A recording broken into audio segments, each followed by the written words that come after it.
الحمد لله وحده، والصلاة والسلام على من لا نبي بعده. فضيلة رئيس الحفلة والإخوة الأعزاء، إن العالم الإنساني بالرغم مما أحدثه من رقي وتقدم وما بلغه من حضارة مادية ساخرة بألوان المطر وضروب اللذائذ والشهوات، فهو مضطرب الفكر فاسد الخلق بعيد عن النظام الذي يحمي كيانه وعن المبادئ الإنسانية التي يجب أن تكون لها السيادة.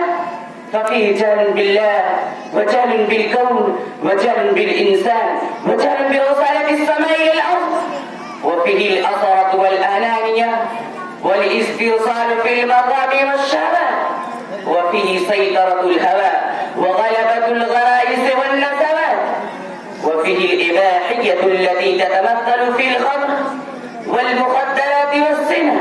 والأهر والربا والكسب الحرام،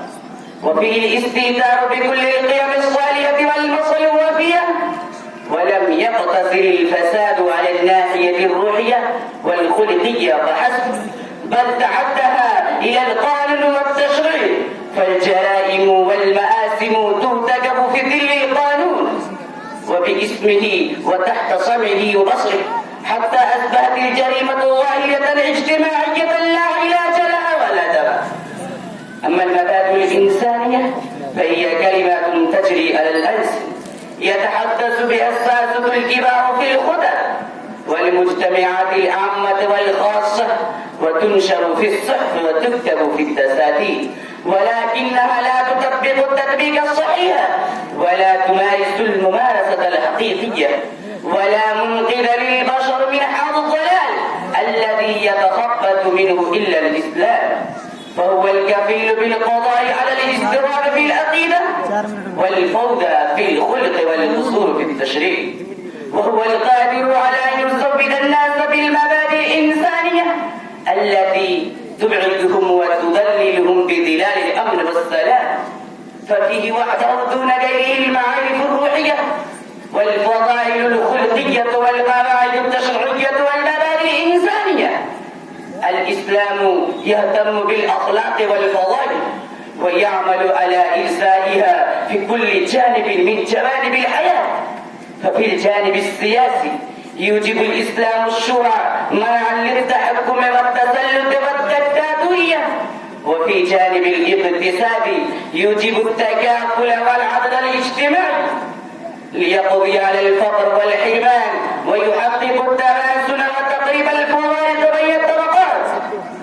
وفي الجانب الاجتماعي يعلن المساواة بين البشر ليقضي على التمييز العنصري والتفاوت بين المال والجاه والنسب.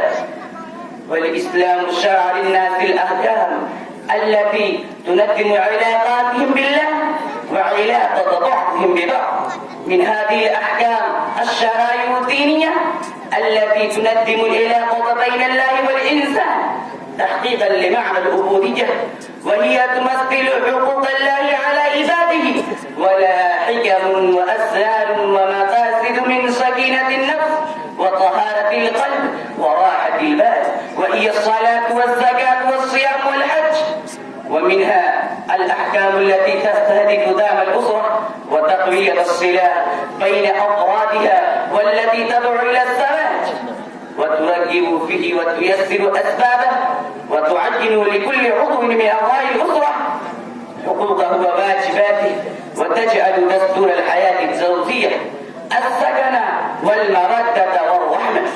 ومنها تشريع المعاملات المالية التي تقوم على أسس من الأمر بالوفاء بالعقود والنهي عن أخذ الربا وأكل أموال الناس بالباطل والإرشاد إلى كتابة الدين والإشهاد عليه. وآخر دعوانا الحمد لله رب العالمين.